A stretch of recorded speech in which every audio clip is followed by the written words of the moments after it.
আসসালামু আলাইকুম, সবাই কেমন আছেন? আমার পিছনে যে ইনভার্টারটা দেখতে পাচ্ছেন, অর্থাৎ এই যে ইনভার্টারটা দেখতে পাচ্ছেন, এই ইনভার্টারটা হচ্ছে SMA কোম্পানির।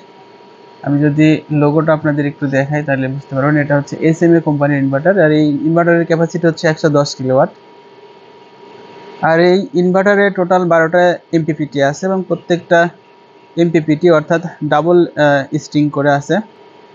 এখানে টোটাল 6টা ইনভার্টার আছে। আমি যদি একটু দেখাই আপনাদের, এখানে টোটাল 6টা ইনভার্টার আছে। এই প্রত্যেকটা ইনভার্টারের ক্যাপাসিটি হচ্ছে 110 কিলোওয়াট করে। আর আমি যদি দেখাই, এই পিছনে, এই যে আমাদের পিছনে হচ্ছে আমাদের সোলার প্যানেল, অর্থাৎ এটা হচ্ছে পুকুরের ওপরে স্থাপন করা আছে। প্লাস্টিকের ড্রাম আছে, সেই ড্রামের উপরে আমাদের সোলার প্যানেলগুলো বসানো আছে।